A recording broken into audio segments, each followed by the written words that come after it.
जैसा कि मैं बता देना चाहूँगा कि डुमरिया में जो रेल हादसा को लेकर जो बालासोर में हादसा हुआ था, वो डुमरिया के एक भदबर जगह है, जहाँ पर एक गनसा एक जगह है। यहाँ पर एक रेल हादसा में इनके व्यक्ति खो गए थे। रविंद्र भुइयाँ जो इनका नाम था, वो रेल हादसा में खो गए थे। इनके घर पे जीविका के एसडी मैनेजर जिला से जो चल करके आए हैं, इनको किस तरह से सहयोग कर रहे हैं, मैं इनसे बातचीत करने का प्रयास कर रहा हूं कि सर, इनको जो रेल हादसा जो हुई, इनको आप जीविका की तरफ से किस तरह से सहयोग करना चाहते हैं?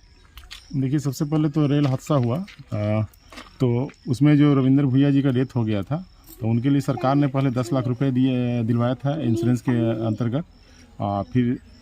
उसके बाद जीविका के द्वारा दिया गया था कि इनको हम लोग लाइवलीहुड से जोड़ें, इनका जो भी इंटाइटलमेंट है उसको दिलाने में हम लोग सहयोग करें। तो हम लोगों ने 2-3 ऑप्शन दिया था, क्योंकि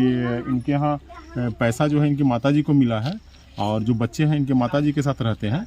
और जो महिला है जो दूसरी शादी की रविंद्र भुइयाँ, उनकी पत्नी है, वो अलग रह रही हैं। तो पत्नी को हम लोगों ने कोशिश किया है कि अपना ST/SC स्कूल में सफाई कर्मी के रूप में जोड़ दें, क्योंकि वो उतना पढ़ी लिखी नहीं है, तो इसलिए उनके पास जो हमारे पास जो कार्य है उसमें हम लोग जोड़ना चाहते हैं। दूसरा,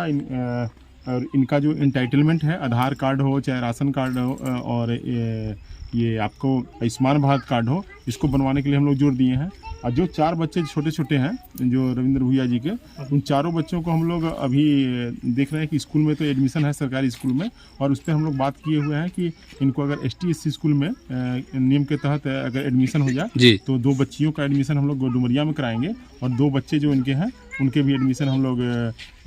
और ST/SC स्कूल में, लड़कों वाले स्कूल में, उनका एडमिशन कराने का प्लान किया गया है। अभी तक तो ये है कि रोजगार भी दिलाया जाए इनको, और ये बच्चों के एजुकेशन का भी व्यवस्था रहे, और स्वास्थ्य से संबंधित जो समस्याएं होती हैं तो उससे बचने के लिए आयुष्मान कार्ड का भी हम लोग बनवाने पर जोर दे रहे हैं। चौथा था कि इनके जो भाई जो पाल रहे हैं बच्चों को दोनों बड़े भाई हैं, उनके रोजगार के लिए हम लोग बात किया, तो उन्होंने बोला कि ऑलरेडी वो बाहर में डेली बेसिस पे 1000 प्लस रुपया कमाते हैं, तो चूँकि इतना अभी इनको ज़रूरत नहीं है काम का, तो जैसे ही ज़रूरत होगा तो हम लोग उनको भी कहीं ना कहीं लाइवलीहुड से जोड़ेंगे। जी जी, ये बताइए दीदी, जैसा कि आपके परिजन रेल हादसे में खो गए थे, तो क्या आपको सहयोग के रूप में सरकार की तरफ से और क्या क्या सेवाएं मिली आपको? सरकार की तरफ से और क्या आपका सहयोग मिला जिससे आप जीवन यापन कर सकते हैं? सर, आप भी कुछ बताना चाहेंगे सर? रेल हादसा में जो ये डुमरिया के एक मांझी समुदाय के, दलित समुदाय के जिनके परिजन का हुआ, और 1 साल करीब दरमियान हो चुका, और सरकार की तरफ से जो इनको सहयोग और मिलना चाहिए था, रेल जो की तरफ से जो 10 लाख रुपए दिए गए, इनके अलावा और इनको क्या मुहैया करवाया जा सकता है जिसके जीवन में सुधार किया जा सकता है सर? अभी माननीय जो हमारे SD मैनेजर श्री राकेश कुमार जी बताएं, उन सभी कार्यों को ससमय पूरा किया जाएगा। जो प्रखंड परियोजना प्रबंधक है मुकेश कुमार, और क्षेत्रीय समन्वयक है वीरेंद्र कुमार, इनको निर्देशित किया गया है। और हम लोग DKR में आज विजिट किए हैं, वहाँ जो भी हम लोग की जो और